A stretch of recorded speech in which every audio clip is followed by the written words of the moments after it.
దేవుని మందిరం దీవెన ప్రాంగణం, దేవుని మందిరం దీవెన ప్రాంగణం.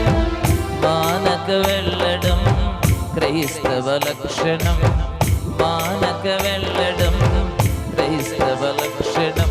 వేచి ఉన్నది ఆశీర్వాదము, లోనికొచ్చిన నీ స్వంతము. వేచి ఉన్నది ఆశీర్వాదము,